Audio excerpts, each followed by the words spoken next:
Hello and welcome back to the Monty Dean Show, number 11. I think it's 11. Yes, I really should do my research, but why not? I feel like I'm like the rabbi from another planet. My guest for this episode is the mighty Steve Zerilath, the man who has many names, because I knew him otherwise. I like Travesty because it's just sounded like the best villain name. Travesty.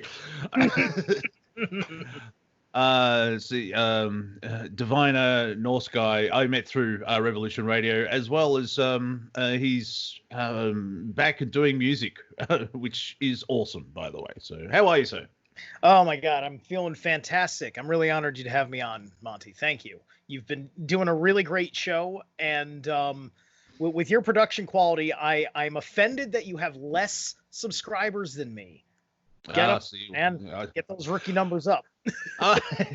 Well, you know, it's the rebel in me. It's like, I don't need fame.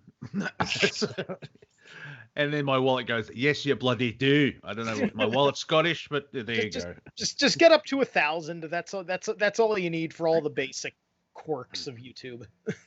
Well, yes, yeah, the monetization, and then I can complain about being demonetized. Because, I've said the wrong thing. I'm not part of the group think. I have noticed that certain comments that it's been posted. I get the email, and then I look on the site, and it's not there. Like, oh, that's fascinating. As well as I got up to 222, and in a week I'm down to 217. So I must be doing something right. Yeah, the ebb and flow. It always hurts in the early days when you see those numbers go down. It's like, I lost a subscriber this week. Yes. It's a heart attack, right? Because you don't know how many more is going to drop off. What did I say? Yeah, like, was that a bot? I'll take. That's fine if it's a bot.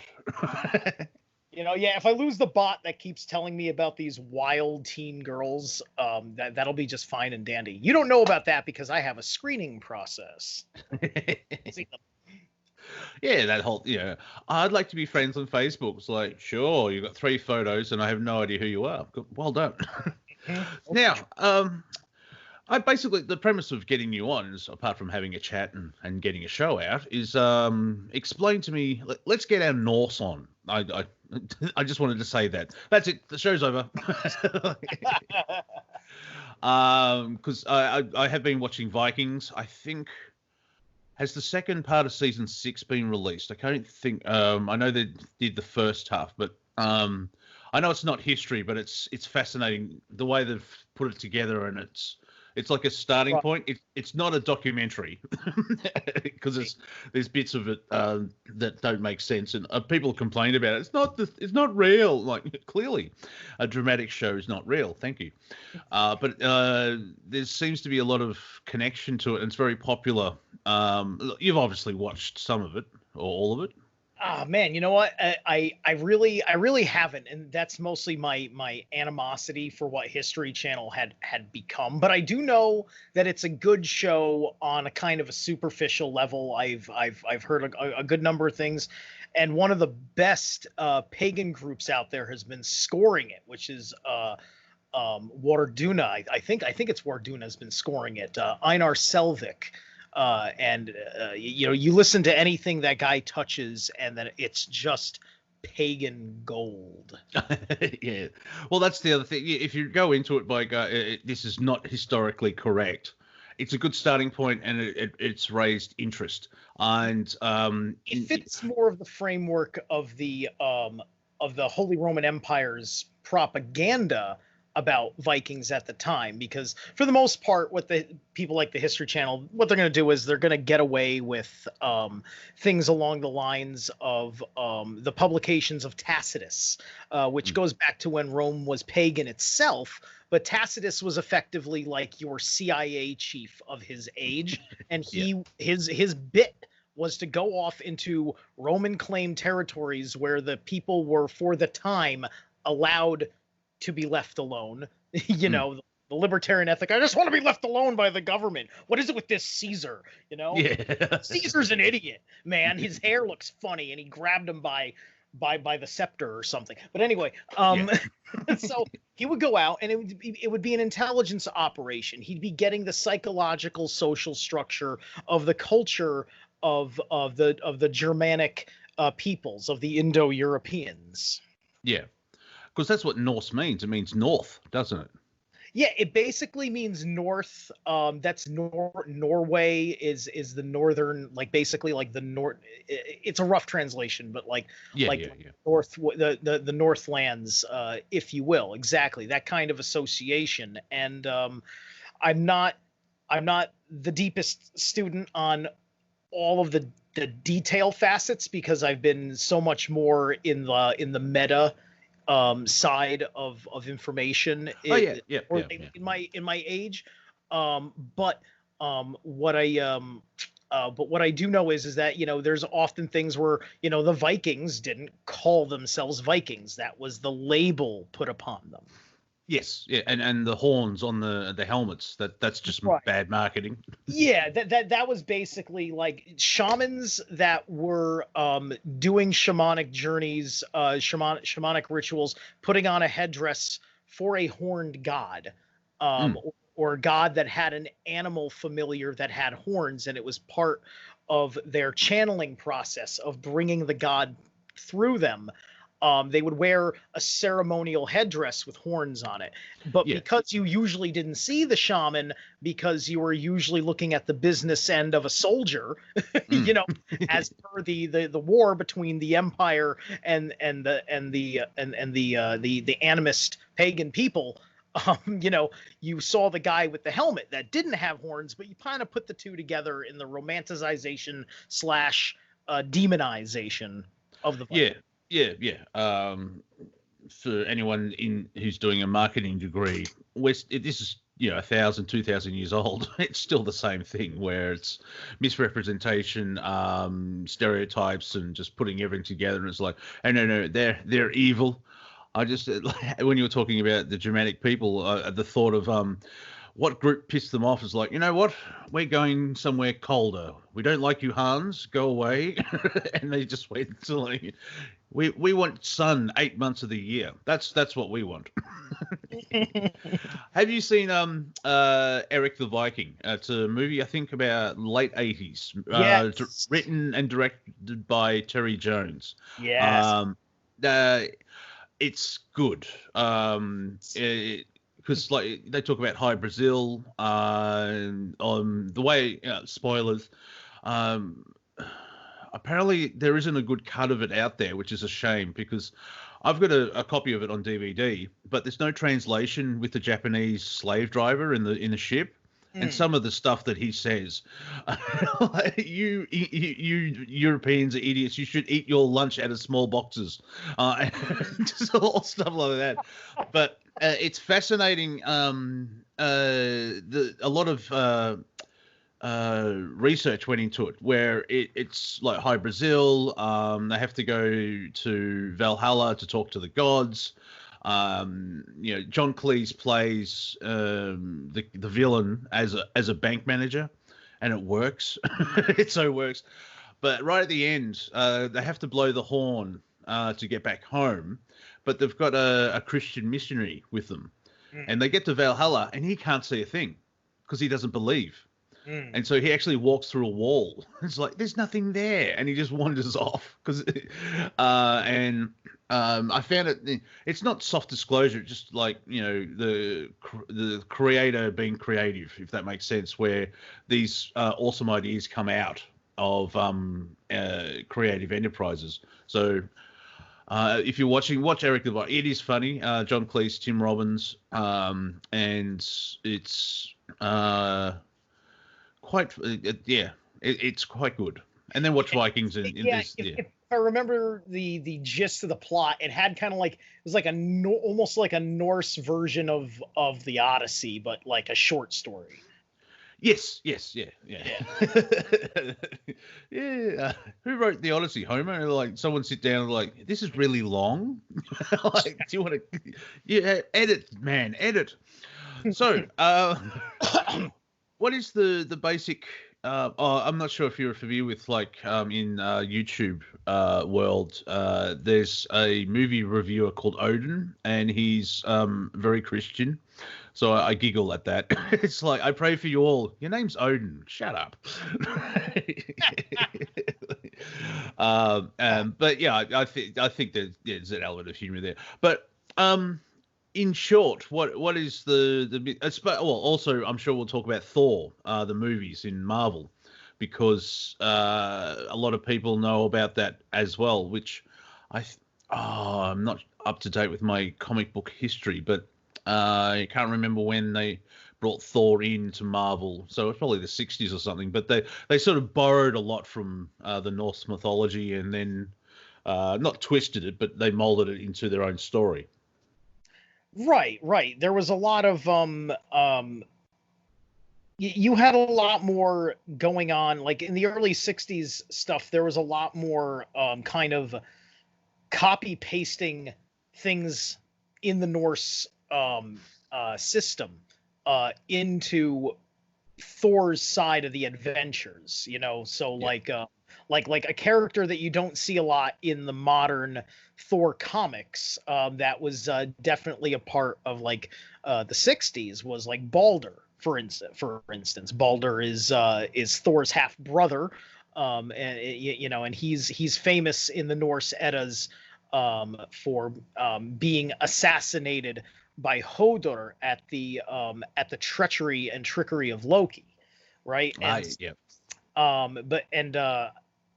I don't know the classic Thor. I'm not even the best versed with Marvel comics, other than knowing the heroes and some of the generalities of their of their story arcs over the generations. And I do know about how there was a lot more traditionalism in most of the storytelling like that in the 60s comics.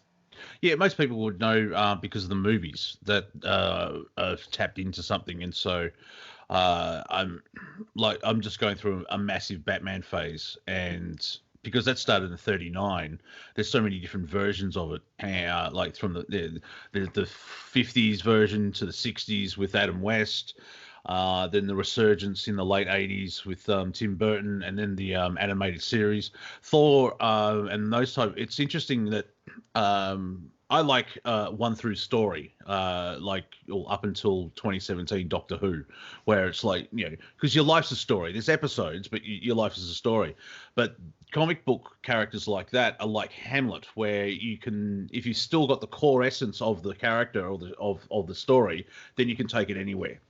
Because I rented or borrowed a Marvel DVD, and they had, I think, 6 different versions of Thor and Loki, and it's fascinating. And the way I see it is just different timelines, type dimensions and stuff. Right. And there was one story when they were really old, and I think Thor died because he was just over it, because he realized in the multiverse it's the same 2 characters doing the same thing over and over and over and over again. And from the movies aspect of it, Loki is an ice giant, and he's adopted, and he's a bit cranky about that. One simple question: how did Odin lose his eye? Because that's the motif. He's got an eye patch and usually a crow. Because you see that in the Vikings with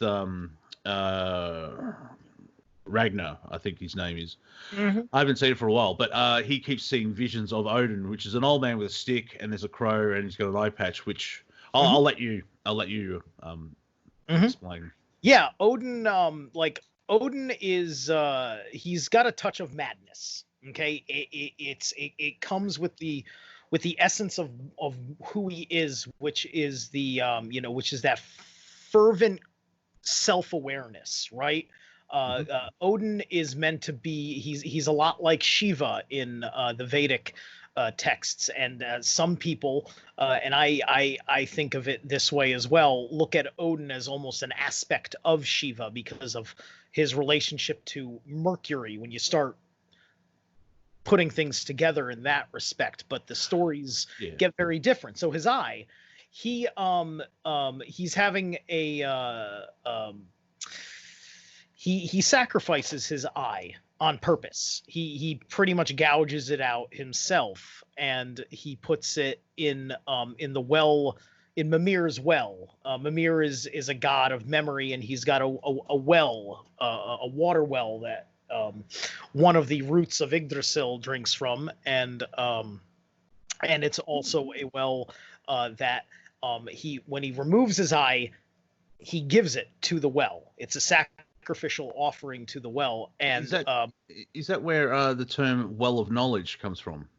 Like, I think it is. I think there's probably a relationship, maybe not to this particular myth. No. But to where they all come from. It's a good question. I don't know. But in effect, what that essence tells you is that he's got one eye because he's got an eye. The other eye still works, and it sees. Okay. And it sees in the other realms.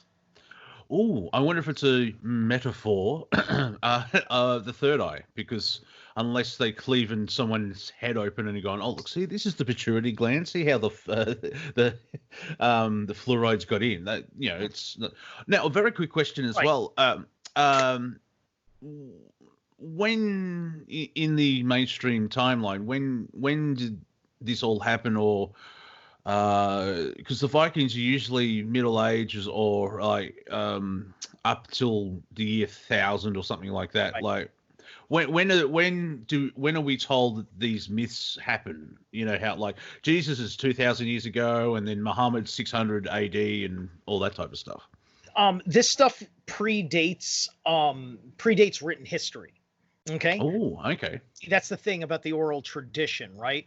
There was very little writing going on in most of the world when these things happened. What eventually happened was that the Roman Empire took interest in it, and it was all part of their plan of their reconciliation between Christians that were sort of still like it's kind of like the difference between like being in a tolerant society and an intolerant society. So there were places in the Roman Empire that were more tolerant of the existence of the memory of your ancestors' gods, right? Yes, yeah. That's where guys where guys like Sigurd and Snorri Sturluson come into play in the 1100s, I think, or so. And Sigurd, he publishes the Poetic Eddas, which is kind of a direct kind of translation into the written Old Norse of the most popular and prominent stories that were circulating, including one or two that definitely do not predate Christianity, because they would reference, like there's one Edda that says something about coming across a Christian woman on your path, and it's part of a healing spell mentioned within the poem. Yeah. Right. Well, that's one of the few. But the truth is that it all comes from this time before the major civilizations were encroaching and then putting people and saying that like you have to change the things that you believe in, because what you believe in doesn't work well with the society that we say is better for you, and we say it's better for you because we conquered you, and that proved it. Because might is right and all that. So this is all stuff that was that started in the age of Aries. We talk about the precession of the equinoxes. The Roman Empire was the age of Aries, and then the Christian Empire after Rome fell, basically, or during that whole period, is the age of Pisces. And so some of that kind of translates in a certain respect to the attitudes of the of them, right? So the truth is that like these are almost outside of time and space, because the events that happen to these gods, they don't happen like some of them happens, yes, on Midgard, but you're also but that's all metaphor for things that happen in cycles anyway. Yeah. Yeah. Because I just like, made the connection. right now we're going through a Ragnarok. Yeah. You can pick apart enough allegories from the Eddas and see the comparisons if you understand the archetypes within Snorri and Sigurd's publications, right? So so when these things happened around the same time that the divine spark came into man, and then the rest is this oral tradition, and maybe a lot like playing telephone. It depends on the condition of the human memory. When you break the chain of ancestors because of war and famine and things like that, and people that knew stories lost the stories because we hadn't developed writing yet, and there were reasons why we hadn't developed writing, which gets down into some of the corruption of a man's mind that comes from playing with spells and spelling, spell casting, phonics, Phoenicians, the phonetic systems, so on and so forth. As well as the Romans, where that was just an idea. Someone's described them as the Borg from Star Trek, where it's like, yes, hello. You've got this idyllic land, and you have all your quaint little paganism. I've got a big sword, so stop that and become Roman. Like, if you join us or die. And it's like, well, that's nice. It's interesting, especially, and there. Is it aliens? Like, is there a connection? Because if you've watched Stargate SG-1. I find it amusing because I'm sure someone's upset about it, but Odin, Thor, and all those level of gods in the Norse mythology, well, apparently they're all greys. But they're the good greys. Of course, right, exactly. Well, you see, yeah, that gets into some very interesting places, right? Because every tradition has their sky gods. The Tuatha De Danann of the Celtic, their various sky gods of the Vedic pantheons. The Norse have the Aesir, and so on and so forth. And my answer is that, like, there's so much that I believe helps people. Like, there's a lot of things that I couldn't fully articulate until a guiding mechanism came in, such as the Dark Crystal Age of Resistance on Netflix, that little 10-episode story, which is the prequel to the Dark Crystal film from the 80s. Yeah. That really, it puts the nail on the head, because you see that the indigenous population, the quote unquote Gelfling, who they look like Fey folk, from your Norse or Celtic traditions, or the elf or Fey, depending on whether you're talking Norse or Celtic. There's kind of a similarity. I'm still learning a lot about the Celtic side, which is very.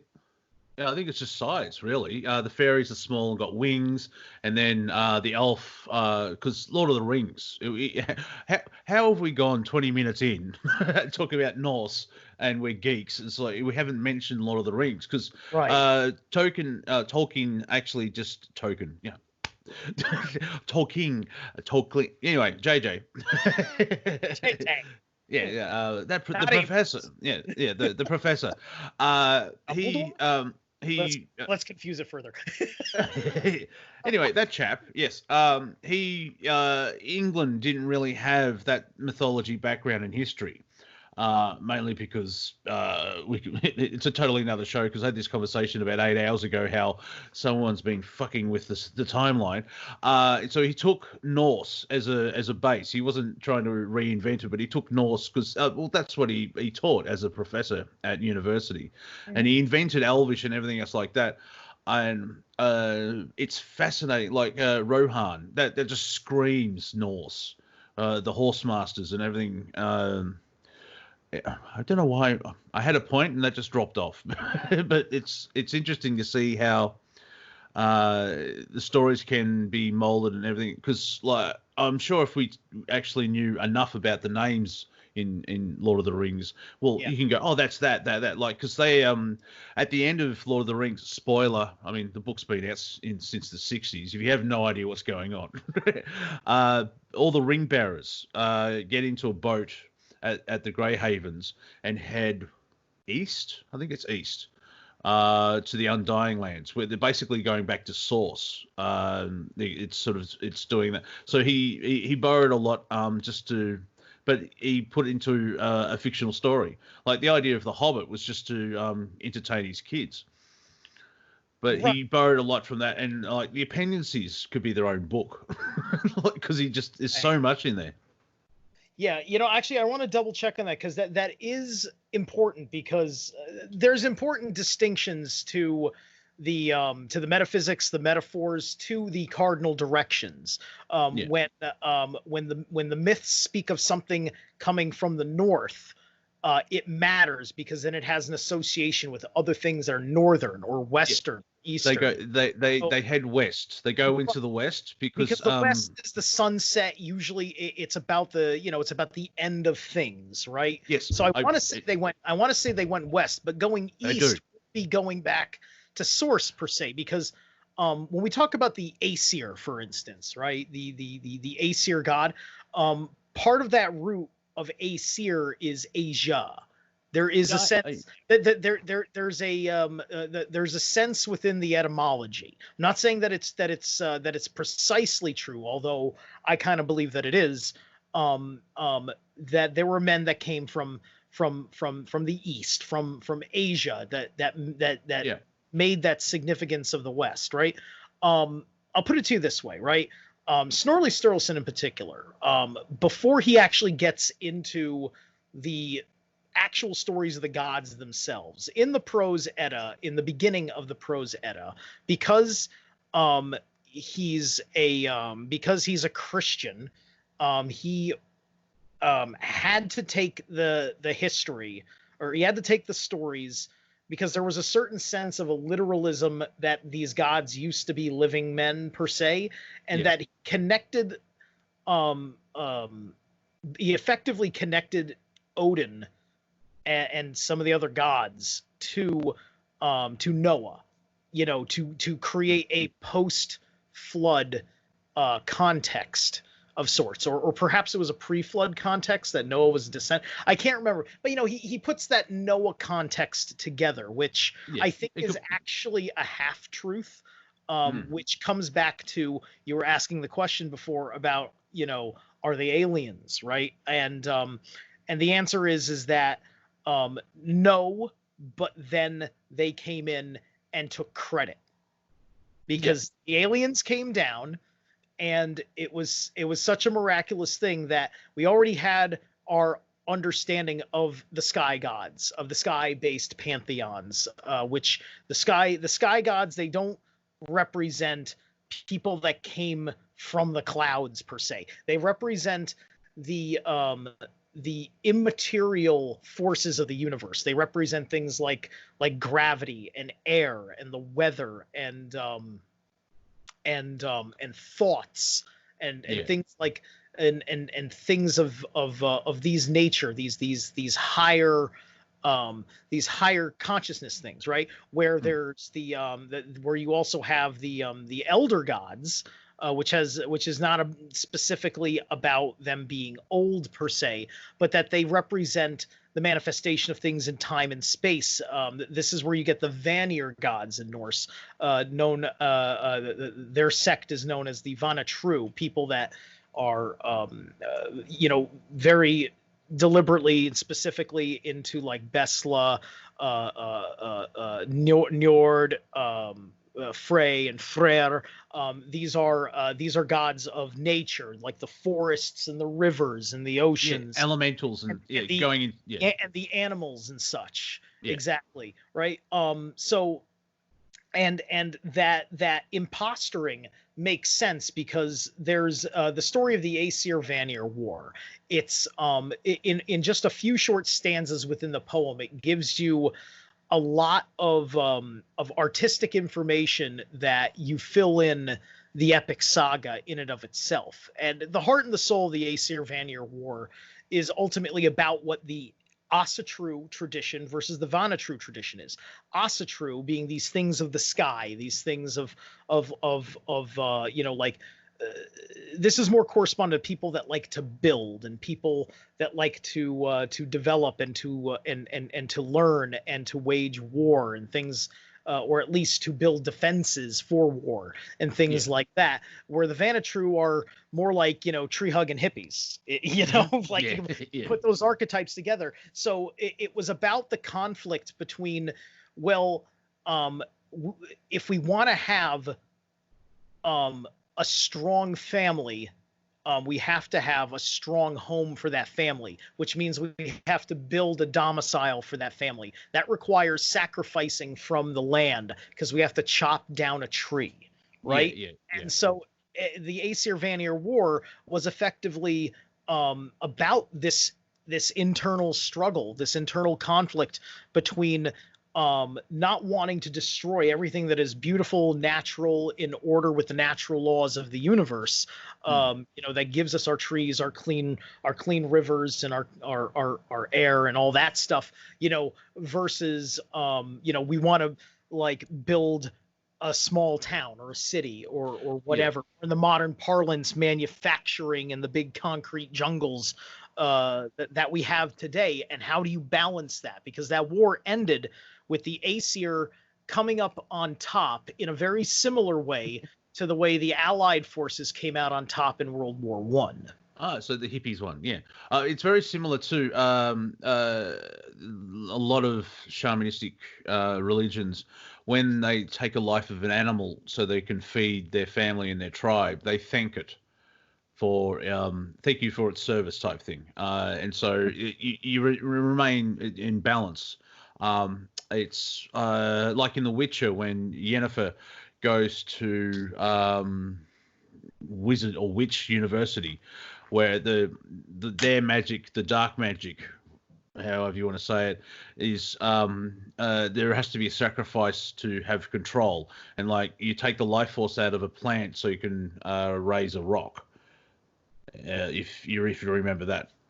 I recently just watched Razorfist video of The Witcher and plagiarism, and I can't remember the books. It's Eldar or Elsia or something like. I'll send you the link. It's fascinating. It goes for an hour pointing out that 80% of The Witcher's is stolen from this book that was written 20 years earlier, and it's in Razorfist style. You'll love it. And absolutely. I'll check it out because I don't know The Witcher very well. It's one of those things where it's like, oh man, am I going to get all this if I do it? It's like I've never heard of Iron Maiden. I can't listen to his Iron Maiden mythos thing. It won't make too much sense to me. Yeah, fair enough. Yeah. Well, no, you don't have to know. It's because he's just going, The Witcher has this and the other one has this and this one's earlier. So you can go into it blind. And if you haven't watched you don't have to, I mean, there's books and there's video games, but the Netflix, I knew nothing about The Witcher apart from someone said it once somewhere. That's the level of my research with The Witcher, but I watched it. It's Henry Cavill, and I think it's 8 episodes. Interesting storytelling. I'll let you find out, but it's the second season's not going to be the same way, so it'll be less confusing. I think you'll get into it because timelines and everything else like that. But it's up there with War of Warcraft and Lord of the Rings and everything. And it was made very well. There was it was allegedly one of the biggest shows on Netflix when they released it. But who knows if they've been, apart from instead of watching half an hour of an episode, their view went down to if you watch 2 minutes of an episode. There was a bit of chicanery going on because that's everything sucks. But it's most fantasy. I'll get this thought out of my head because it's been sitting in the back for a while. In Australia, they I think that it's the First Nations have there's 700, so everything's slightly different. But the Aboriginals have dream time, which is the astral, and so that's where they don't really some sky gods, but there's that difference in frequency if I go a bit scientific, and so that's what you're referring to with Odin and everything else like that. I realized It feels medieval around that time, but that's probably when all the oral tradition was put into a book, and released, which is the Eddas. And that's why my brain goes in there timeline wise. It's like, oh, the Vikings were popular then, but I had no idea that it's pre-Sumerian. Like it, Yeah. obviously before the fall. It's 12, 13,000 years ago. Yeah, basically. Like, look, yeah, there's traditions that existed, like like I was double checking on this the other day for other reasons, and it's just like Zoroastrianism, for instance. It's one of the earliest basically monotheist religions where, there's like lesser gods and things, but there's definitely like a supreme creator who's also the ruler kind of situation. Because in most of the other animist traditions, the one who's the supreme creator is not like a king of the god. Like he's kind of mostly just responsible for producing the gods that then rule, right? Like almost every tradition has that, which is, where I get into it. It's just like, there isn't one true god. There are two true gods because one of them's female, because you need a male and a female for creation. And then they sit back and then they let the natural order of things play out for the most part. Just don't give them a nightmare because they're dreaming through us. Like I am a fractal of the Prime Creator, and it's not at that level. There isn't gender. Just reminding you of a joke. What's the worst thing about being in the army today is you have to dig 57 latrines because of all the gender, and it's so much higher. And why is there evil in the world? It's because at that, if you're all is, was, and will be, it's fun. I mean, on this level, it sucks. I don't want to be burned alive again. Just putting it out there. But it's to experience. Yeah, it's the dream that the Prime Creator, and even that's the great mystery. Like the Native Americans, the Great Spirit, and like, is there something above Odin, which is the All Father? I think I'm saying that. Yeah, that's one of his names and titles. Yeah. Yeah. Now, is that the top of the is that similar to Zeus, or is there something beyond that? And they're, as you said, they're being not used, but dreamt through. If that, like, where is it? One of the understandings is that there was a certain point in those Neolithic times where Odin wasn't the top dog because he earned that through his deeds. His primary deed being the one where, for no other reason than to gain the ultimate secrets of the universe, sacrificed himself on Yggdrasil, which gave him the power of the runes. And like I said, I do rune divination. I do a little bit of rune magic. We'll get into that soon, because I like and that sort of just to pause for a sec. If he's earned all that, it sounds like to me, the hero's journey of us. I'm not saying we should rip out our eye, because like, if he learns all the secrets of, like, if he was the Prime Creator, he would already know that, or blah blah blah blah blah. So fascinating. Keep going. It's not that he doesn't. It's not that he knows everything. It's that he is in the forever quest of achieving knowing everything, and that's why he made that sacrifice. And it is argued that before that sacrifice, that Tyr was actually the chief god. Tyr is, in respects, a Jupiter kind of thing. Like Mercury is Odin in a certain respect. Jupiter is Tyr in a certain respect, and thus Tyr actually is more like Zeus in that. Because as you were talking, the joke came up. So it's like he's the alpha. So Zeus without the ego. Because Zeus was a complete bastard, and apparently he would turn into every animal and have sex with women. It's like, is that just code for that he raped them? I'm not a fan of Zeus. Yeah. All the gods have their different kinds of shortcomings, and if there were more oral traditions that were preserved and then translated into Eddas, I am sure you would end up having more stories about, say, a god like Tyr, in which perhaps those qualities come out. Because you have to remember, you can't. We put we humanize the gods because we're trying to tell a story, right? So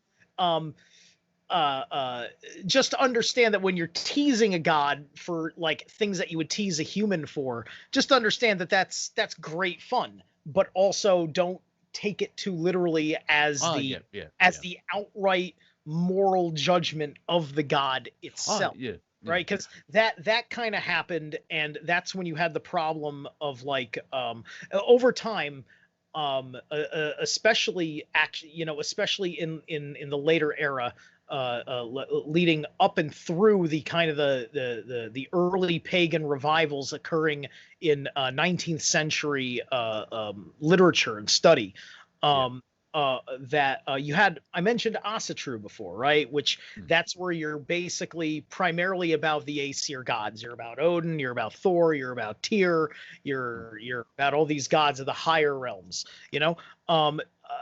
There became a certain point because of everything about Odin, the fact that Odin is the most written about God across the prose and poetic Edda.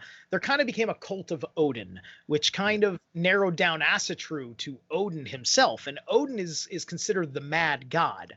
Odin is a war king. Tyr is also a god of war, but Tyr is also a god of justice and higher virtues. Social justice warriors would tremble in the face of Tyr, because Tyr would be actually setting them straight about justices and certain things. They'd be afraid, but they'd also be kind of happy because they would see justice for things they're fighting for. They would just be angry that there would also be justice for people they thought were the bad guy that weren't, because of equality and things. Tyr is one of the few more unequivocally good like gods in that respect. But my point is, he's a war, he's a war tactician. It's all these things he gained from his sacrifice that earned him the runes, and then the secrets that the runes gave him, that gave him this edge. It made him able to win that Aesir Vanir war and all these different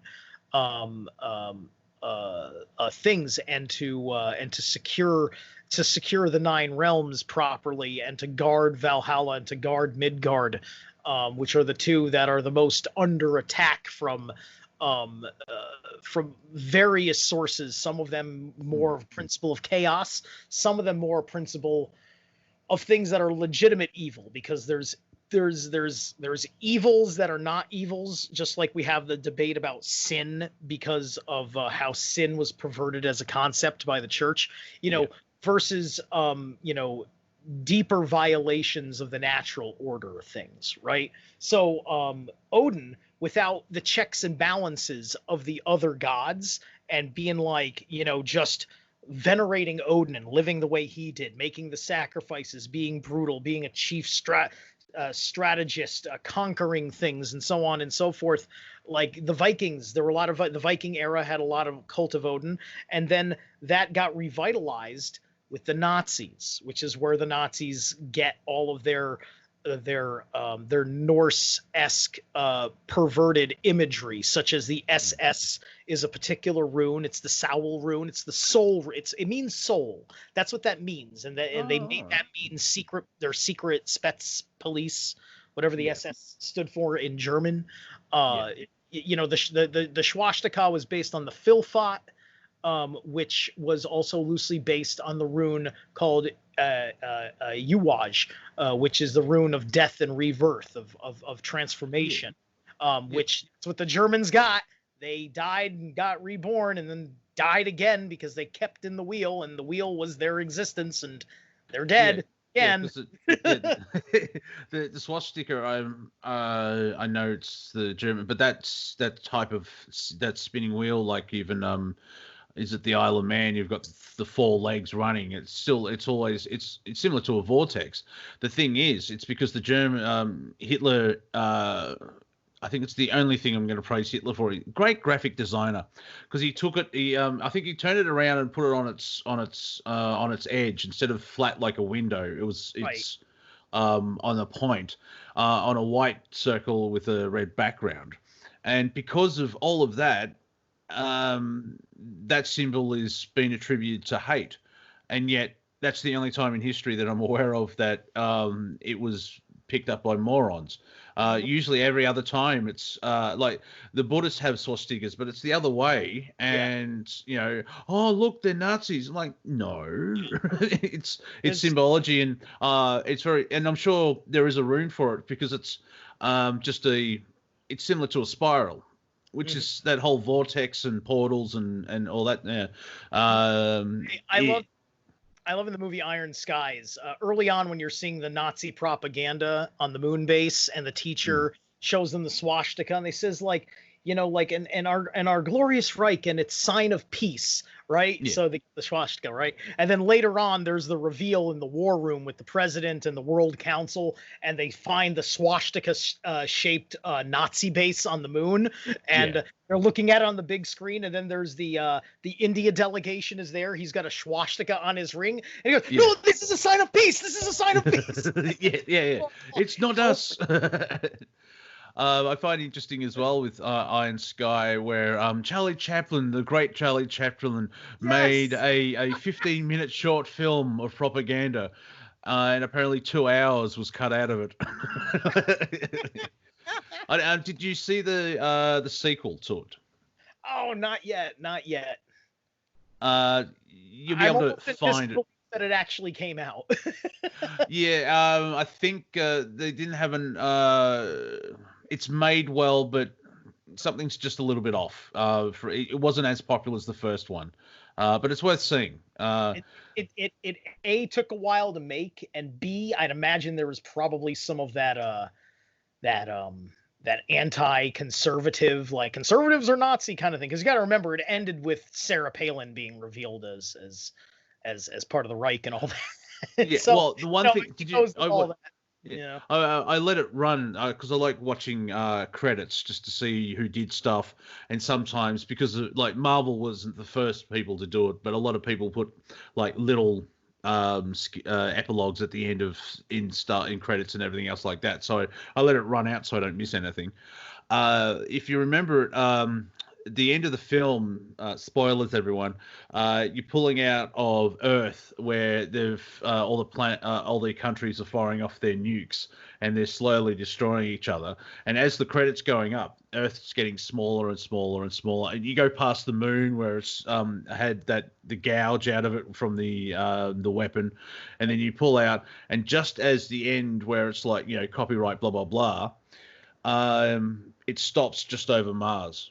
Mm-hmm. Which I find fascinating because that's, I think, Spirit Science. If you've seen those cartoons, the Nazis, not National Socialists, but the concept and the idea of being a prick was from Mars because they were trying to start up their own. Oh, we don't know the prime creator. We can do it ourselves.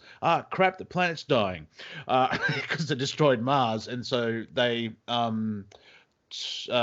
turned up into Atlantis and corrupted Atlantis, and it's a fascinating story. And I'm taking it as an allegory, so like not history.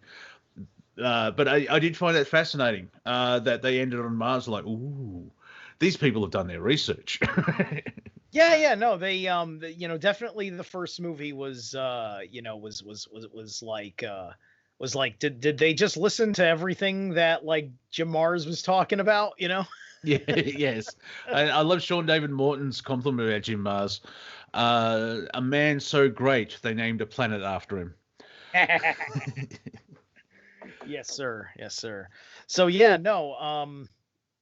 that's all good stuff. And like I said, I see it as there's the Impossibles. I was mentioning the Zoroastrians before. The Zoroastrians, there actually was a pagan pantheon that existed before Zoroastrianism was established. Okay, yeah. So yeah, like I did a little bit of look into that, and so that existed as well. So like the Anunnaki and the Zoroastrian system and all that stuff, that is not, it's not pagan. It's not like, that's an alien story, right? Yeah. That's an alien story, and it's just part of the stuff that, you know, we're kind of like figuring out right now. And I think that there was stuff going on that we don't quite understand from the antediluvian myths, because of how well the alien idea, even amongst that civilization, was kind of held back. But I do believe that we are looking at some pseudo understandings of it, right? In the Norse cosmology, for instance, you have the dark elves and the light elves are both a thing, right?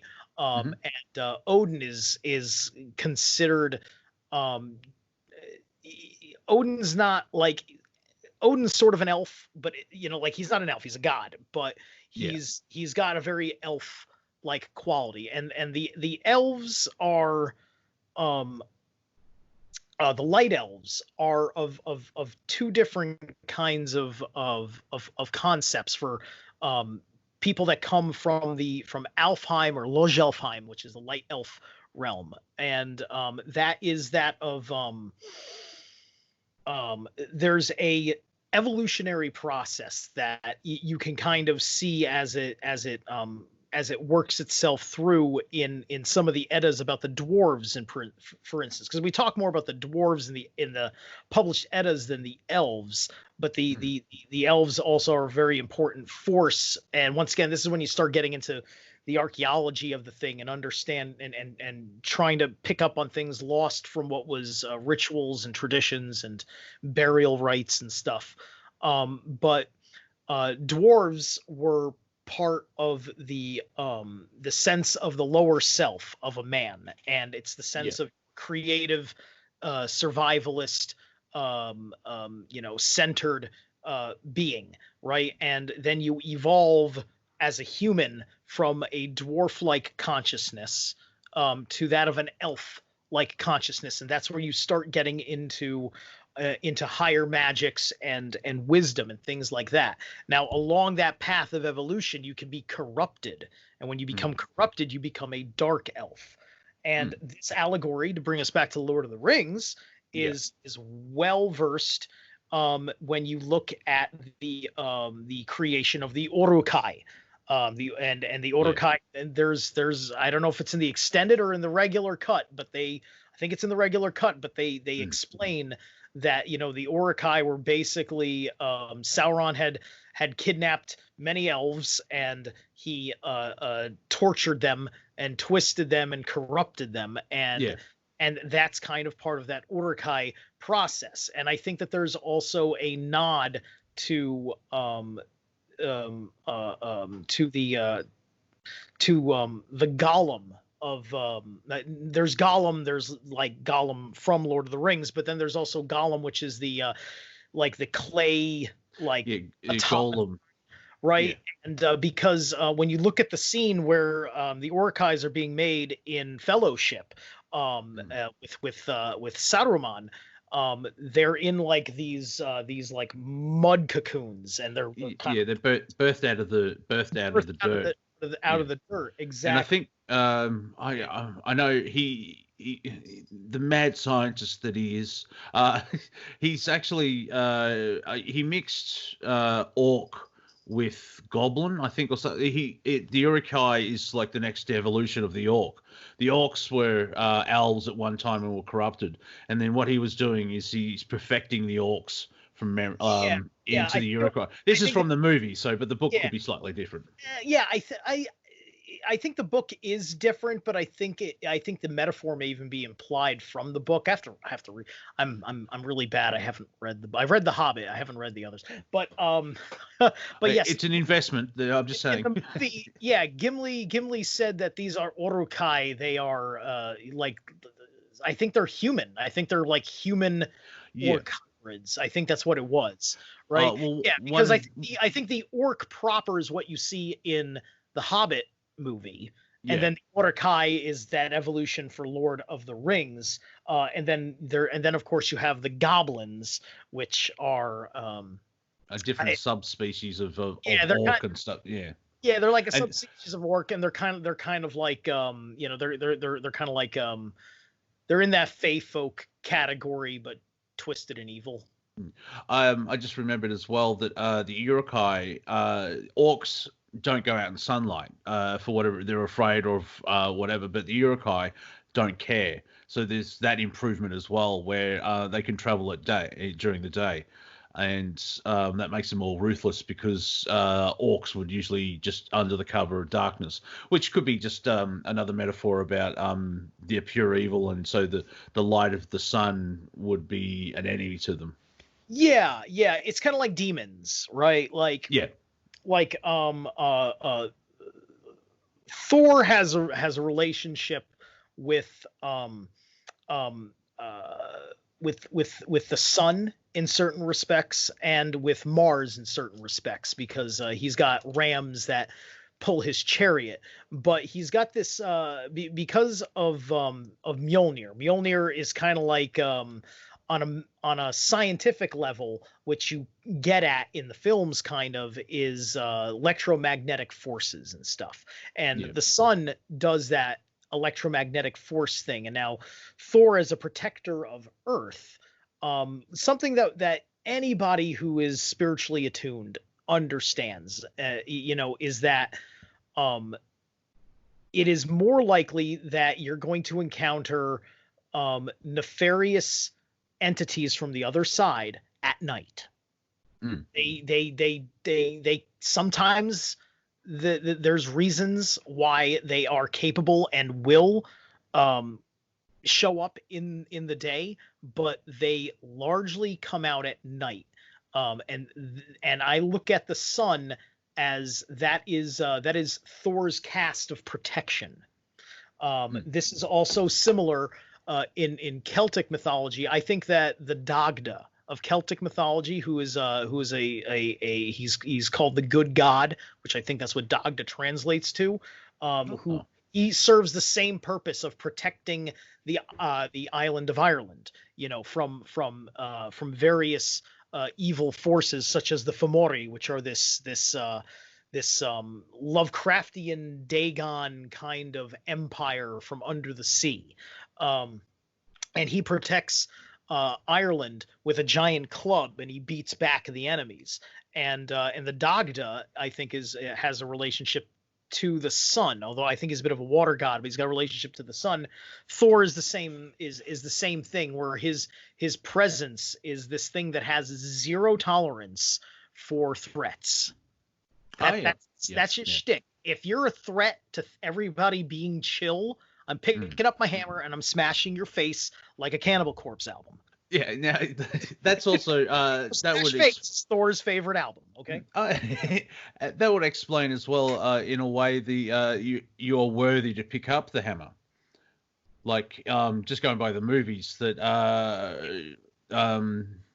Vision picks it up, but that kind of makes sense, which adds to the story. But when Steve Rogers picks it up, or he tries to, and he sort of fakes it, because later on he starts wielding it, and there's a line where Thor is like, "I knew it," and everybody goes double bonkers in the movie theater at that scene. It was a beautiful scene. It really because everybody was waiting for that fan service to crack. In fact, I was thinking about this, and I kind of look. If I was making a couple of Norse parallels, like, as Thor is Thor, obviously. So could I possibly kind of make a comparative to other entities? And Captain America definitely would be Tyr, as we were just talking about here earlier. Yeah. You look at everything that Captain America is about, you add that plus American nationalism and America's guardianship of Western civilization and peace and security, all those things, right? That's Captain America. So Captain America has that Tyr, that Jupiterian type of higher calling in his energy. Just because I've never heard of Tyr, so thank you. I know it's a city in Wheel of Time where it's a black pyramid. If you haven't checked out Wheel of Time, if it resonates, it's awesome. There's 14 books. You'll be there for a while.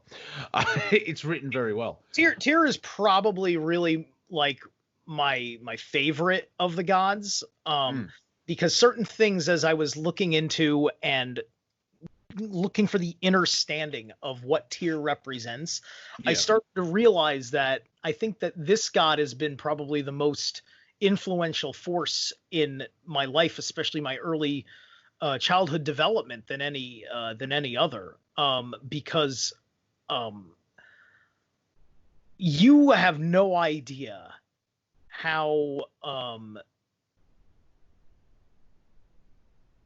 much, I don't know, rage I just had in me, how kind of like insecure and spiteful about a few things, and how easily upset I got. Like, trigger warning all the time, right? For on a personal level, it's just like I wasn't triggered that, like, you made fun of somebody who was gay. I was triggered because you made fun of me. That hurt, right? And I was very sensitive child. Really, like, this is just like this also compounded into me realizing I'm an empath, right?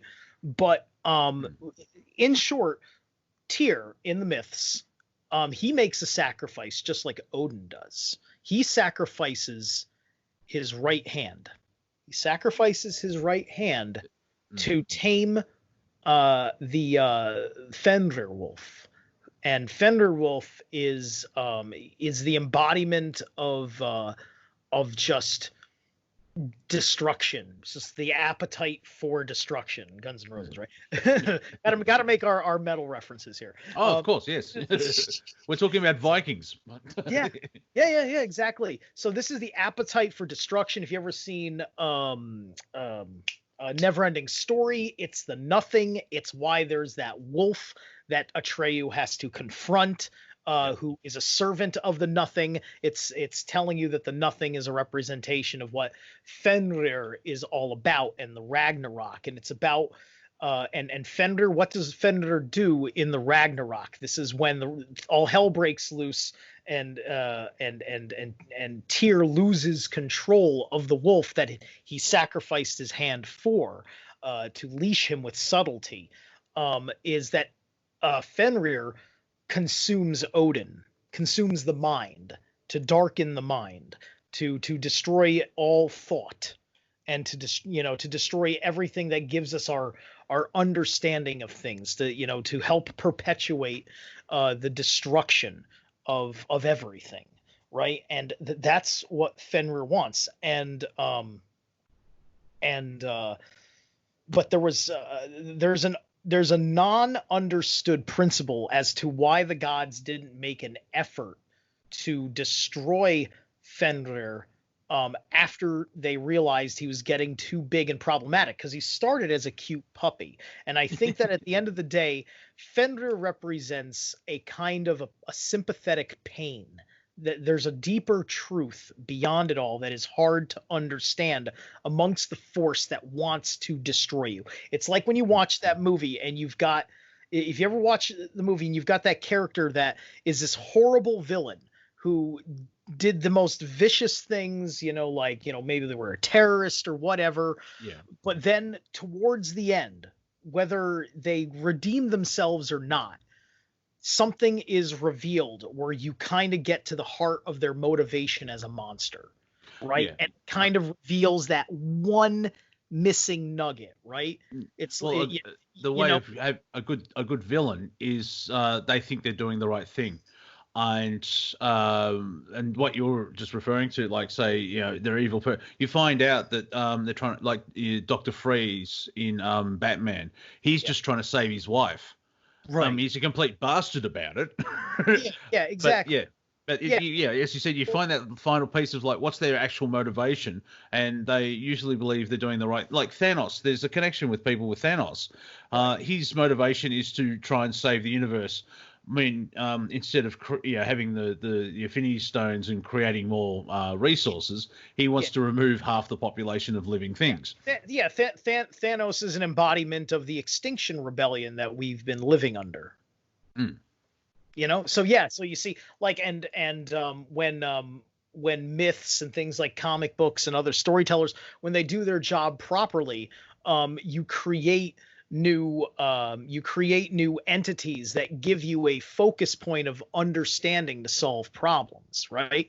So Fenrir exists as this focus point for everything we don't understand, that wants to destroy us, that we have no sense of how do we control it, right? I mentioned that Tyr sacrificed his right hand. I believe that was a deliberate distinction, that it was his right hand, not his left hand. Most people are primarily right-handed, so that shows you that it's a strong sacrifice, because he has to learn how to be dominant in his left hand. Especially back then as well, where there wasn't much technology, and you strike with it. Moving the to the left is complete. I broke my arm. Well, my brother broke my arm when I was 6, and I was ambidextrous at the time. But it was at the time when I was learning to write, and so I write left-handed if I do it properly, and you can read it. But everything else is right-handed. But my writing is left, and so I'm very unique because it's just just me adapting. Mind you, back then, which is what, 79, 80.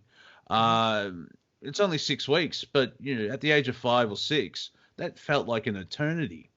Yeah.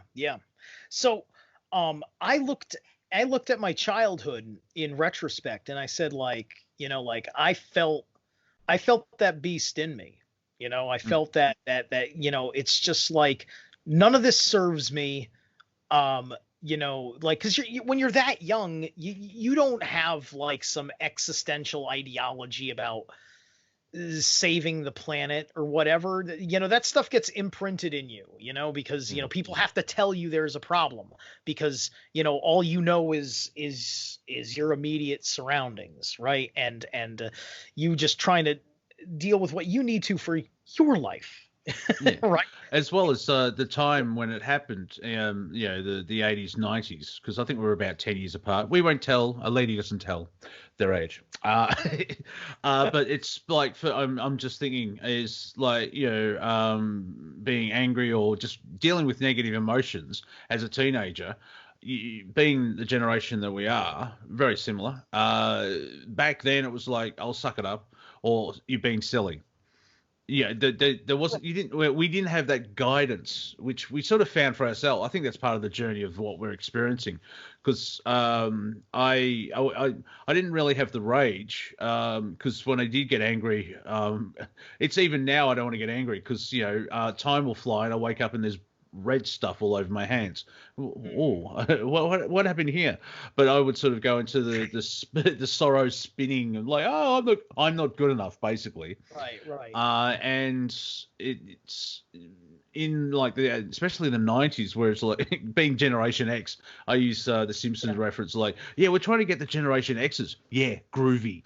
But you know what I'm trying to express. Yeah. So here's the interesting that happens, right? So now I've established how I'm kind of identifying Fenrir in me, right? This thing, this issue within me that causes me more grief than it's worth, but it's also a form of protection. And just to understand, Fenrir is the son of Loki and a bog witch called Angrboda.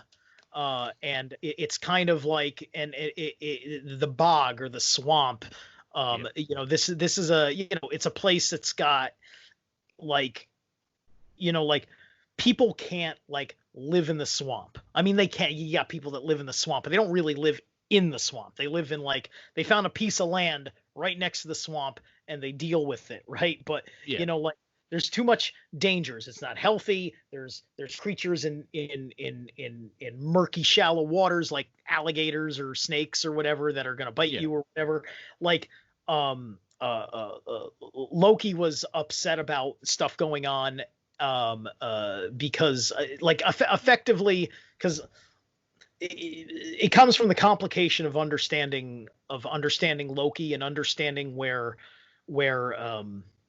Loki is corrupted or not, which gets into the whole issue with the imposters that came in and changed everything.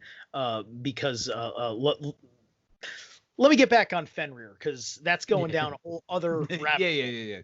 I'm sure we'll do another interview, because it's fascinating. We haven't even touched the runes and stuff yet, so I think we'll just do another show. But continue, because it's like it. For me, I can see a connection where is it Native American? I'm sure it's globally, but it's the you have two wolves inside you, and if you feed one or the other, they get stronger. And it's similar to that. It's interesting. That's the fun part that we can do as well. Is where you're not just Norse and you fend Norse and like everything else is wrong because of your questioning and research and just the fascination of with everything.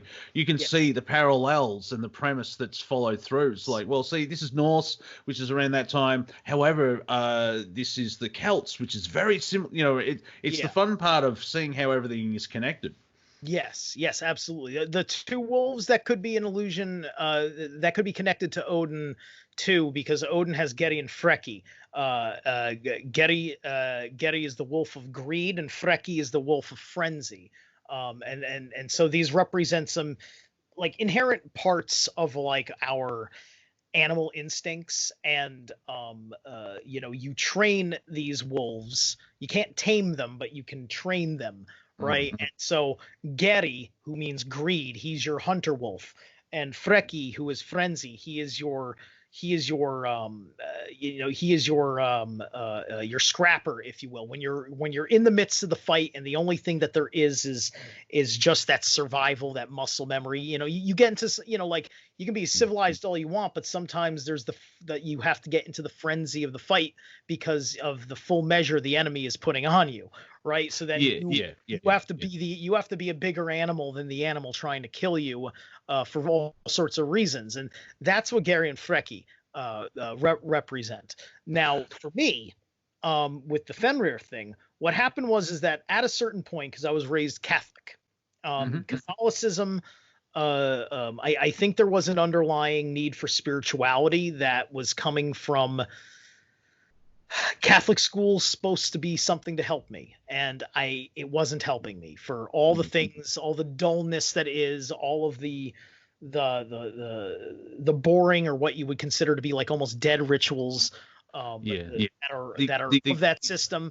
Eventually I came into a born again Christianity where there was much more life. There was vibrancy, there was contemporary music, there was singing and dancing. You could cut loose a little bit, and it felt better, and there was a good social group of people around me, and I was developing a real relationship with Jesus, right? Well, here's the thing about Jesus, right? Over time, when I got into the etymology of things and I understood that Aramaic, his name was Iusos, which was Greek for basically saying "Hail Zeus." Isus. He's the son of God. He's the son of Zeus. Well, that makes sense. So what was happening? Jupiter. The Jupiter energy was there, because I was worshiping Jesus, but everything about my disposition deep down inside, which I was also very forward about with people, was about the truth. It's just like, like I found the truth, right? And I didn't make the truth. I didn't make the Bible, for instance, my standard of truth.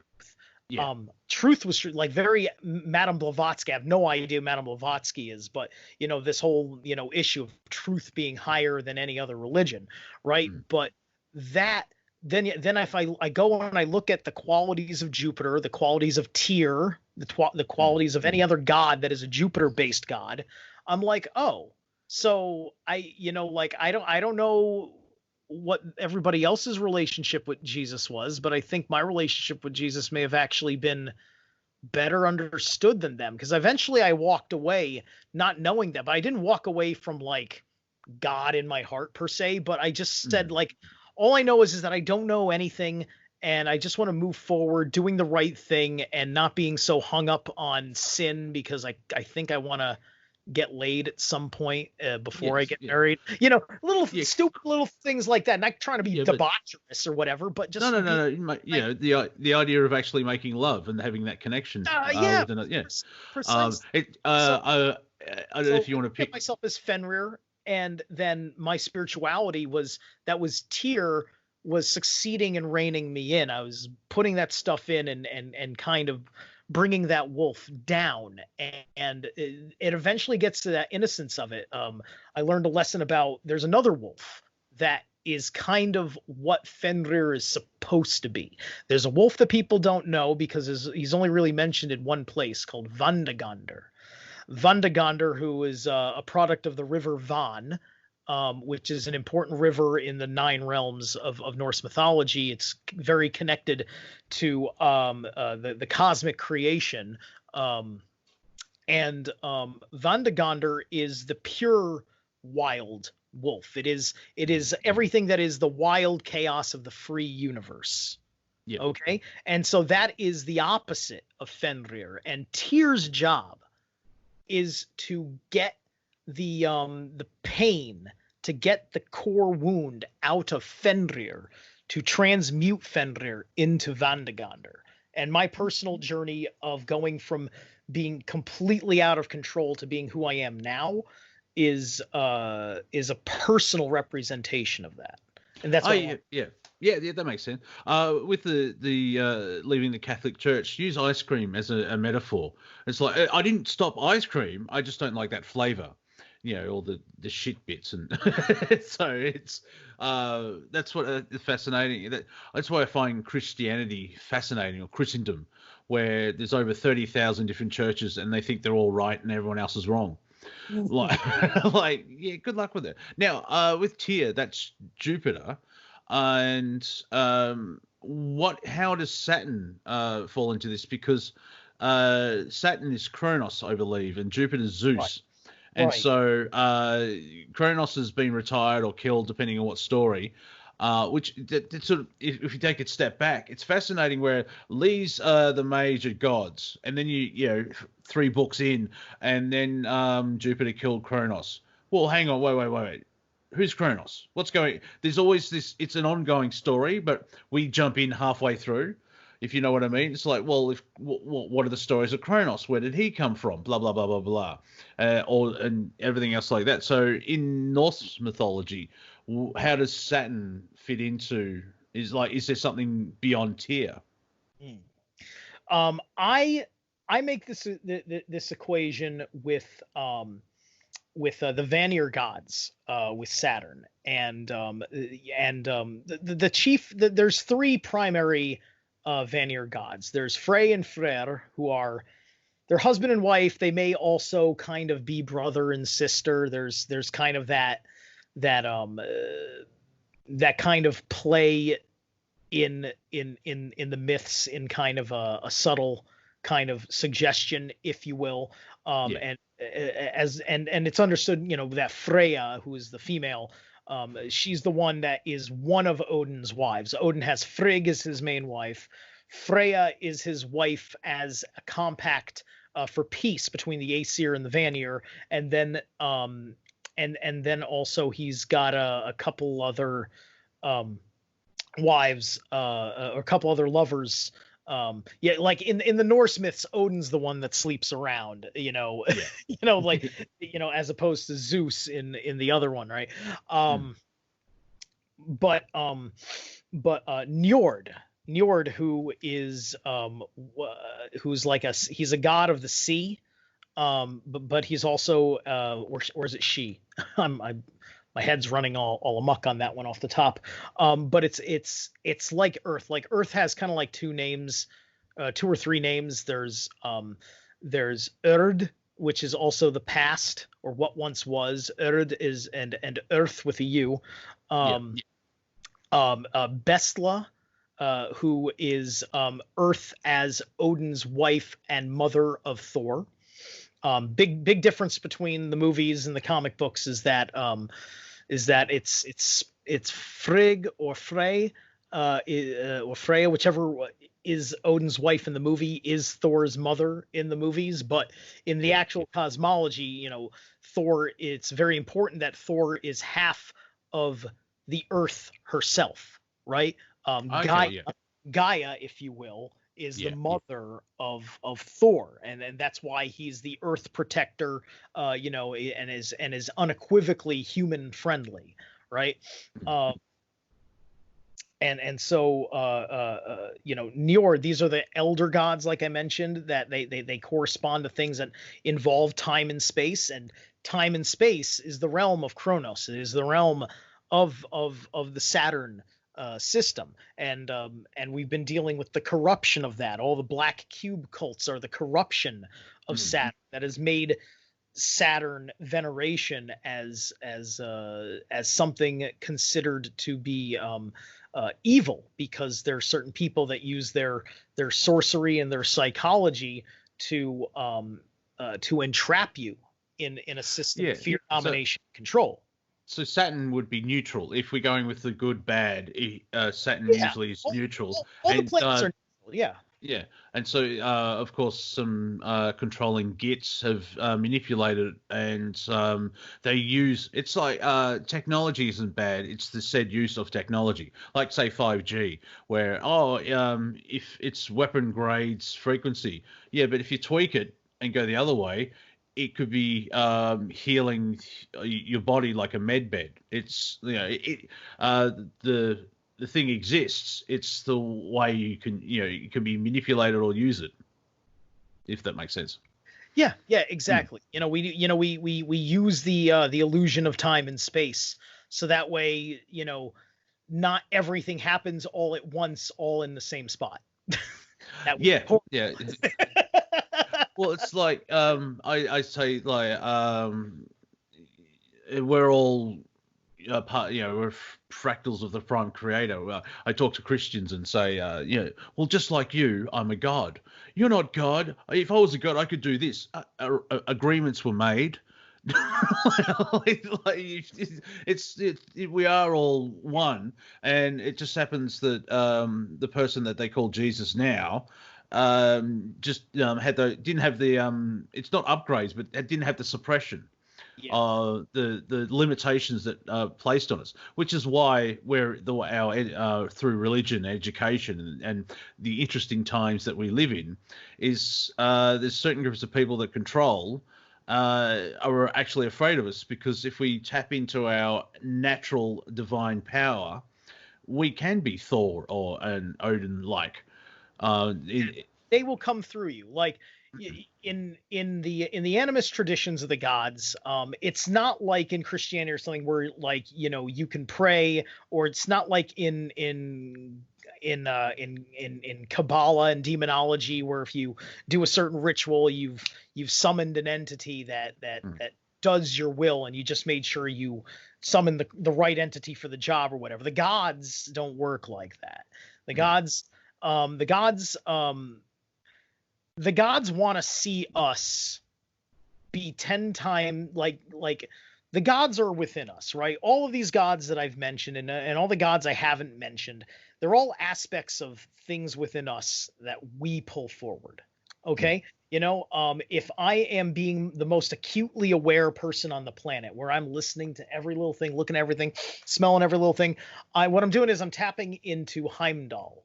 And if what I am doing is a worthy effort in using my senses to have great situational awareness, Heimdall is a god who is not a well understood god. We understand him a little bit because of Idris Elba's performance in the movie. Yeah. But he will step up, and he will step up because you've done something that is warranting his presence, like if you have to be the guy that stands up and has no tolerance for the bully or whatever, Thor's going to come through you. You're going to do the hammer smash face, right? Yeah. If you're sitting and you're in deep study solving a problem, Odin's going to come through. If you are just trying to be a good man and you're striving for all the highest qualities of good man, Frey, the male one, there's Frey, yeah. Frey of the lady, Frey will come through you, right? You can't just summon them. You have to be, you have to show your worthiness, like with Mjolnir. You have to show your worthiness for it to happen. And the gods can't do that. Like Odin can't also have the qualities of Thor. Odin is Odin and Thor is Thor. Yeah. But the gods' love about us is that we have all the power. Like they work in background operations, but it's when the humans do stuff on Midgard, that's when the real power of the gods comes through. And that's what makes the gods happy is that you're actually exercising this power that they can never have. That's what makes them happy. That's a completely different message than what is given to us through the Abrahamic traditions that need us to be bowing before something. Well, and also you're taking responsibility by if you're worthy enough to have Thor come through.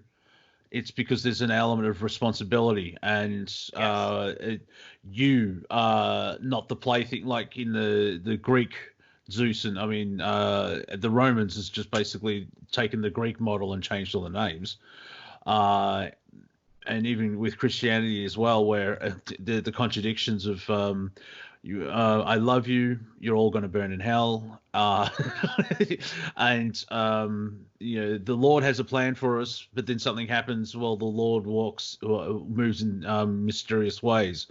Like, well, pick a lane. Come on, it's what's going.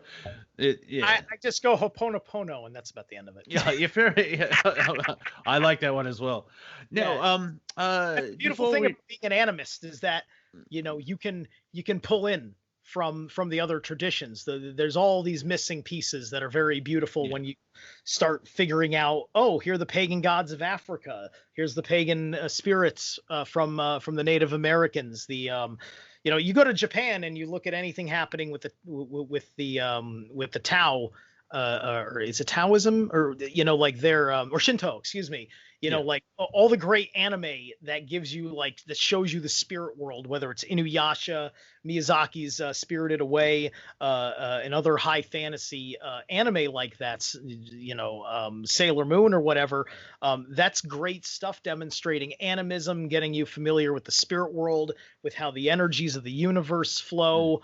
Man, if every animist tradition had something as killer as Japan's anime, we'd have a full understanding of how everything works. Full stop. I love Aboriginal Dreamtime explained through the quality of manga and all that type of stuff. Fantastic stories, good quality, and then animation of today. Because the snake would create a river and all that, but usually watch it because people don't care that much, where there's hardly a budget, and the person that's doing the voiceover is bored. And instead of actually animation, it's just like here's a drawing, here's another drawing, here's another. It's we have Australian studies obviously here in Australia, and the way they present it is so boring. And then we got in a boat, and that's why, for whatever reason, the Wild West in America it comes across as more exciting than, say, colonial days, exactly the same time, with same technology and everything else like that in Australia. And we do have outlaws here as well, like Ned Kelly is one of the big ones. But it could be Hollywood's fault as well for glorifying them. But Australian stuff, it's like the way they present it, I think they make it boring, because if you figure out that these English turds killed a lot of Aboriginals, like, wait a minute, what's going on? It's the most essential thing that you have to do to cut a man from his roots I mean, the most essential thing you have to do to make a man a slave is cut them from their roots, Yeah, and cut yeah. them from their ancestors. And immigrating doesn't necessarily do that, right? We didn't, like we didn't all get on the we got on the boat to come to America because we wanted to get away from various forms of religious oppression and looking for new economic opportunities in the new world as promised by the Virginia Company and so on and so forth, right? It wasn't our intention to abandon who we were, but then again, who we were back then had already lost our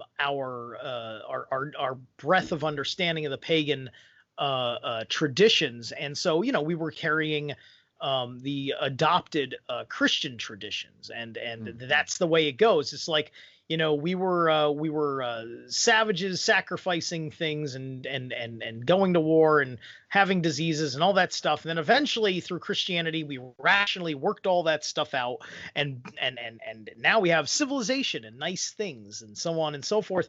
And you get kind of a simulacrum of that story over and over again, which, it reminds me of Life of Brian. So what have the Romans done for us? Yeah. Well, apart from education, sanitation, and it's also you also I can see Christianity being like Amway, where we're right, everyone else is wrong. Try and get everyone to join us.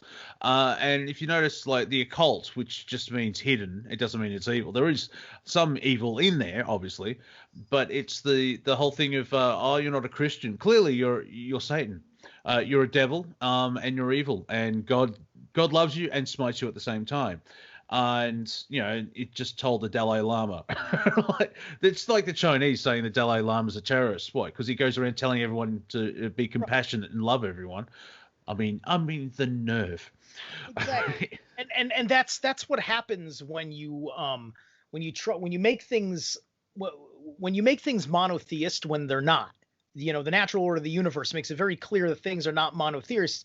You get you create the idea of God in your mind, and it's completely schizophrenic.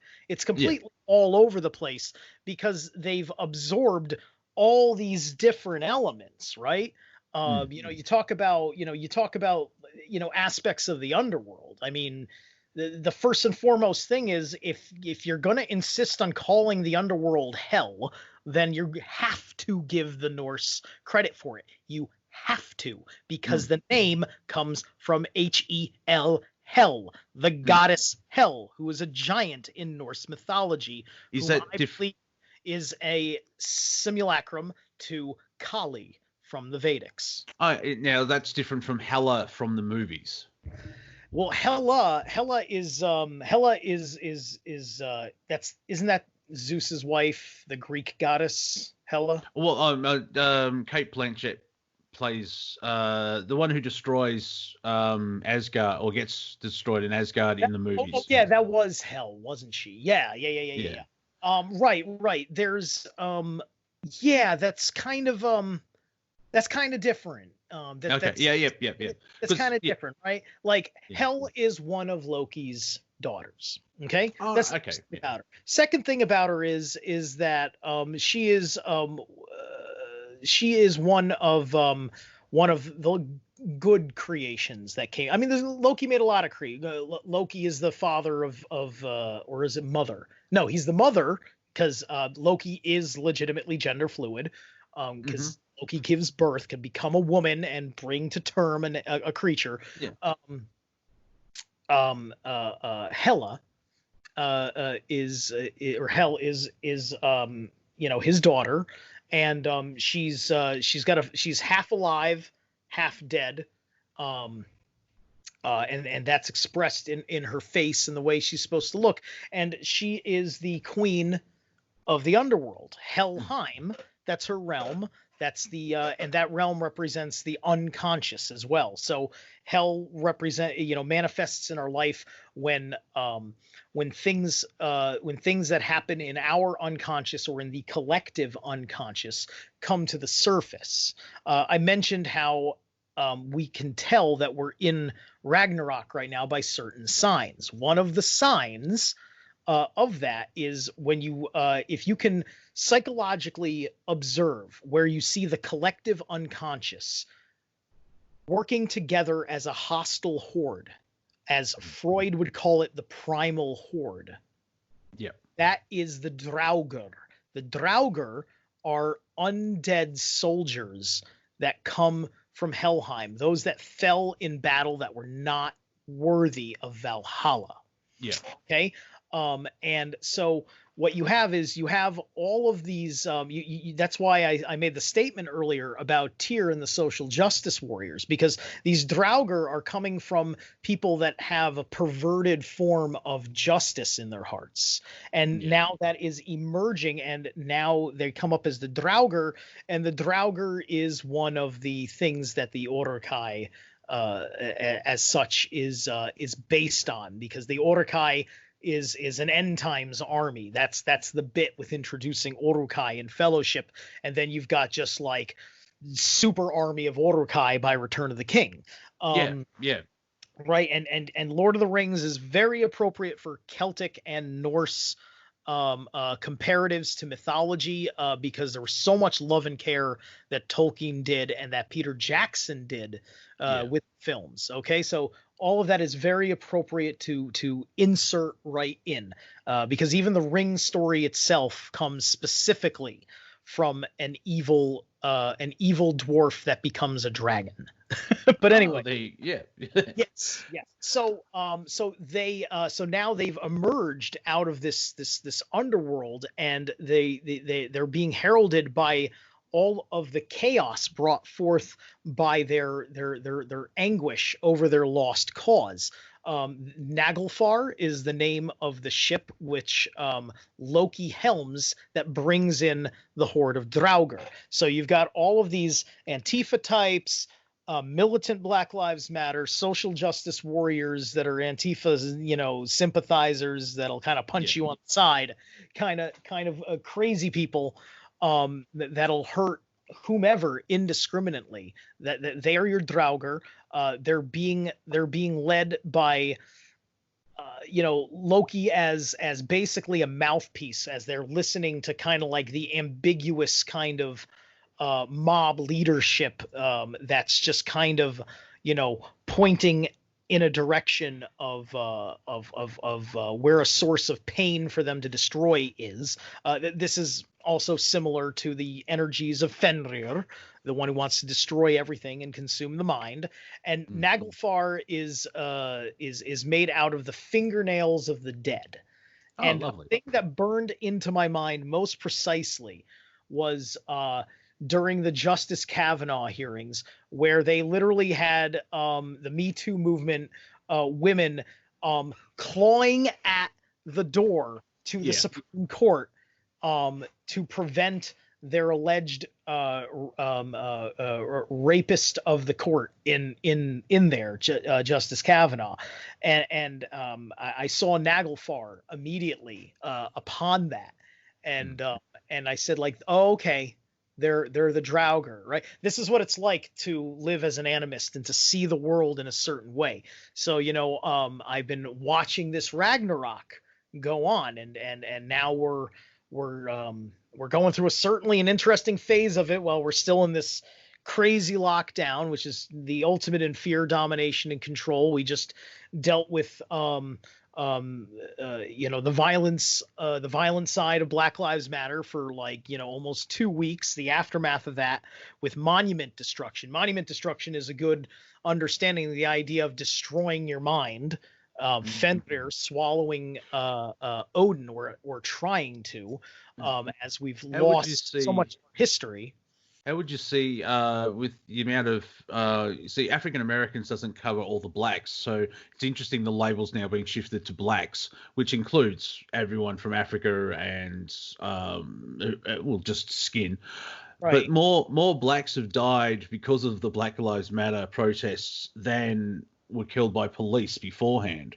The recent one, which is very heartbreaking, but a Black Lives Matter protester killed an 8-year-old girl. Like, how would you, like, with all that, like, it's eating on itself. So how would you see that through the paganism sort of what you see there, where it's evil eats on itself. It's very the left can't meme. But it's if you leave it like also with Trump with Chop or Chaz, he did the right thing because he just let it go, and because it's a falsehood, it collapsed in on itself. Right. Yeah. Precisely. Um, well, the closest thing that I can fully intuit about that is just in the way that you described it. So within the framing mechanism, it's that Ouroboros. It is and that brings us to Jormungandr. Jormungandr is the world serpent. That's the snake that eats its own tail. It wraps itself around Midgard, and it's kind of like a boa constrictor. And the truth about Jormungandr is that outside of Ragnarok, he is not a malevolent force. The circumstances of Ragnarok create this scenario that ends up with Thor and Jormungandr fighting their epic duel to the death, and this is part of what happens is that Black Lives Matter is looking at itself in that Thor-like position. But because we're in the midst of all the chaos and we're losing sight of what's right and wrong, the only thing you're remembering is that you have to protect this thing that you cherish. And what does Thor cherish? Thor cherishes the earth because that's his mother. And so in the mix of this thing, there's collateral damage because of the thrashings of the serpent due to other things that have enraged the serpent, because normally the serpent is at peace and it holds things together. Jormungandr represents the counter force to Thor, and they're supposed to kind of go back and forth with each other as testing each other's boundaries, which is healthy for the development on the edges of the expansion of our world, and contractions were necessary because things come and things go, things live and die in the process, in the wheel of samsara, if you will. So so there's those forces are at play, and upon a deeper understanding of the situation, other things that are similar to other myths that one could ascertain will pop up. That's why it's very important to keep on that knowledge quest, right? This is what Odin understood, and why he went through all of this fervency to wanting to know everything. Well, that's the interesting thing. It's similar to one of my idea/outlooks for Planet Collingwood, is to bring in different, and even the Monty Dean show, apart from hanging out with people I want to talk to, is the getting different perspectives and finding a core premise, and because everyone is unique. And so it's going to stop all those religious wars. Northern Ireland always fascinates me, where it's Christian versus Christian. I don't think they've read the book, because I'm sure Jesus said, "Love your brother." But oh, you're a Catholic and I'm a Protestant, so I'm going to stab you in the eye 18 times. It's like, I don't think you're being very Christian about this. You know what I mean? And so having different perspectives, you can take little bits here and there, or you understand people by that was one of the ideas that I had by getting you on the show to talk about Norse is, as an example, which I'm making up in my head, 80% of it you can just dump into any other, not dump, but you can translate it into other religions, and it still means the same thing. We're awesome and let's be nice to each other type stuff. Yeah, we have to find a time and a place, which brings us to Saturn. We have to find a time and a place for struggle. We cannot deny the struggle is there, because whether we like it or not, no matter how much you want to surrender to a collective, there will always be competing collectives. Even if there was no such thing as the individuation process, there will be different collectives. And, you know, Catholic versus Protestant, well, those were two different collectives under the name of Jehovah and Jesus. Mm-hmm. Right. And so you end up, asking yourself, what precisely was the value? Because that's what happens, right? It gets lost and then it gets simplified into like, you're Catholic, I'm Protestant, and now we have to be at war with each other. And we forgot why it was about that, right? And you have to go back and look at what was the basic principle. What were we so convinced was the threat about these people leaving, right? And then you eventually learn that that it was all BS and it was all a political motive because they didn't want to lose a tax bracket, because back then, if you were not a part of the Catholic Church, you were tithing to a unit that was not allegiance to Rome, and thus you weren't getting your cut of the mafia's protection money. And that's why the war came, is because, well, you know, you're not under our protection anymore. It's not our fault if the Goths come in and your nation. I'm sorry. You know, we couldn't be bothered to die for you, so you're going to get sacked. And that's what happened. That's what we're seeing right now. We're seeing that literally right now with, in places where the government makes its choice for the security forces of that nation, albeit the cops in this country, stand down. They are standing down because a certain degree of the population is breaking from that conditioning. They're breaking from their interest in the mob's protection money. And so they are bringing in the horde as that excuse. And so that then ties into all the things that make this the Ragnarok. Yeah, and I find it interesting that in conspiracy world, it's quite amusing where I'm saying to myself lately, so you're saying that a corrupt system is corrupt. Fascinating. It's like, yeah, but at least people are seeing it now. Like from Eric the Viking, Eartha Kitt, brilliant lady. She played Catwoman at one point in the Adam West cartoon. She's the old wise woman. Perfect. Oh yes, and her story as well. I won't go into it, but look into her story. She basically I also just made like every Eartha Kitt fan immediately horny. Yeah, nailed that. So that's the end of the show. Her story is fascinating as well, and I think the premise she would be with end police brutality, yes, but not everything else, because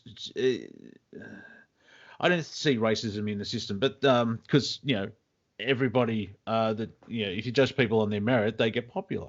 My point is, going back, she talks to Eric about like she's the wise woman on the top of the mountain in the cave, and talks about stuff. And I think, now correct me if I'm wrong, because I'm just going by the movie. Ragnarok, it will bring Fenrik the wolf, who will blow away the fog. Is that it, or what am I missing? Because she mentions, so like by getting the gods to Fenrik the wolf will come in, and that will either start or end Ragnarok. Because I think that in time wise, it's very Middle Ages ish.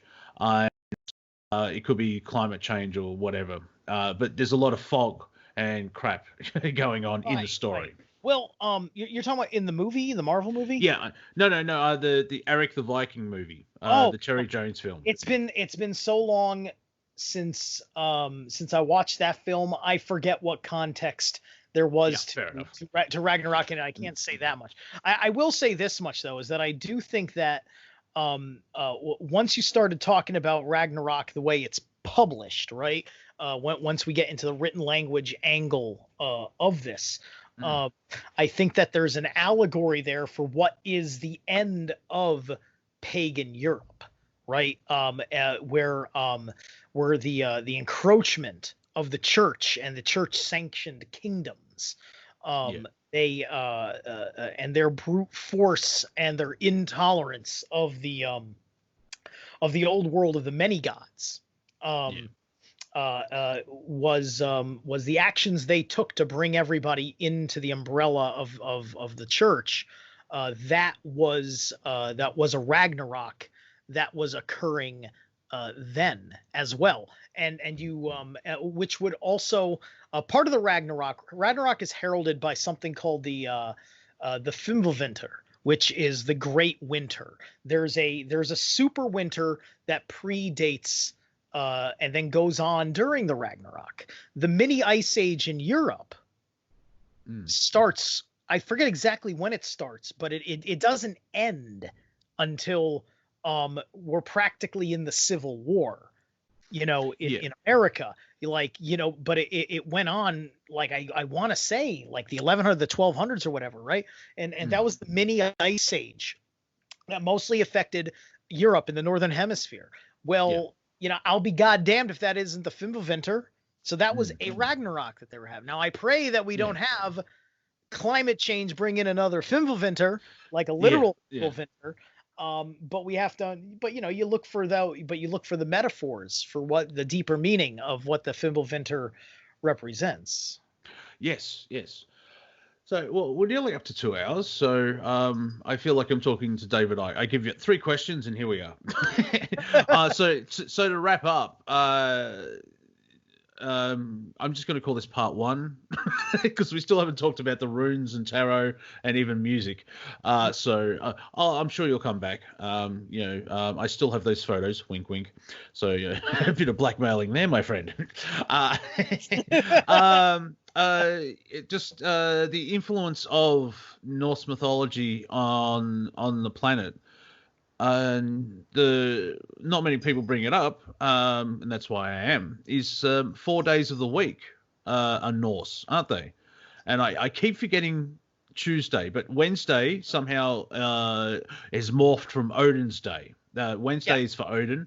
Thursday is Thor's day, not much of it. And Freya is Friday, isn't it? That's right. Yeah. Tuesday, I keep forgetting Tuesday. Two is Tyr. Tyr is 2 because the etymology goes to do or D, and D is kind of like the root for Zeus. There's a god in Chinese mythology called D. That's a Jupiter god. Same qualities as anything else with Jupiter. Yeah. So So that's Tuesday is Tyr's day. So that's right. And so you've got the 4 days of the week, and then you got the major planets. You got Moon Day, Sun Day, Saturn's Day. Yeah. Mm-hmm. Yeah, and there's another 4-hour conversation. Saturn's Day, it's the Sabbath. And just remember, you can also take them. So like I said, Odin is Mercury. So so Wednesday, and it went from Odin to Wednesday because Wotanaz is one of the ways one of the Germanic tribes pronounced Odin as Wotan or Wotanaz. So Wotan's Day, Wednesday. That's where that comes from. You've got you can have Mercury is Wednesday. Tuesday is Jupiter's day. Then we were talking about Thor. Thor is Mars' day because I mentioned he's like the sun, but we already have Sunday, and the sun is its own goddess. In Norse, the sun is a female god. As many suns are male gods. In Norse, it's female, which I think is beautiful. And then makes sense. Yeah. Then Freya's day. That one is that one I haven't actually thought of too deeply about specifically what. No, that's all right. You got 6 out of in with that, yeah. Yeah, you got 6 out of 7. That's better than most people. Oh, I'm sorry. Venus. Well, of course, yes, and that makes sense. Yeah. Yeah. It's interesting when you look at the solar system. Something has if it was a system, you'd shut it down because it's completely stupid. There's a dead planet, which is Mars. Venus goes the opposite way. Is it Uranus or Neptune's on its side? Uranus is on its side. Yeah. You've got the asteroid belt, which is allegedly another planet, which kind of makes sense where all that rock came from. Like in the conversation that I was having last night on at Zoom, we were talking about how history is completely messed up, where it doesn't, these two pharaohs are brothers, but there's 400 years apart. What are you doing? And everything seems to be out of whack, and the winners and I tell you straight up. The example is, where did all this water come from? If 1,000 years ago the sea levels were 400 feet lower. Yeah.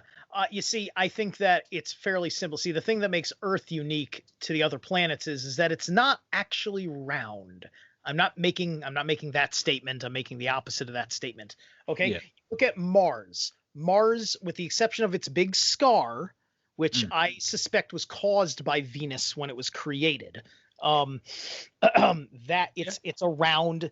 Its land mass is spherical. Pluto, its land mass is spherical. Anywhere, you can't really judge the gas giants too well. And I've actually heard that Jupiter's not a gas giant. It just has a very thick atmosphere. That's a rumor I heard. I don't know. I can't confirm that. Yeah, I haven't been there. Yeah. Right. But Earth is lumpy. Yeah. It has deep, like you knock all that water off of Earth, it just looks like an asteroid that was like lumped together. Yeah, and because if we even brought up, sorry to interrupt, expanding Earth, and that would make sense if it's very lumpy instead of like a balloon where you blow it up and it's all spherical. It's very. Yeah, it's it as it expands, it would be a mutant sun, like the guy from Goonies. In Genesis 1, the proper translation as understood by the etymology of the Hebrew and the deocculting of that etymology, Jordan Maxwell knows this, and I learned it from him. It didn't say void and without form. It said waste and desolation. Yeah, that means something's already there.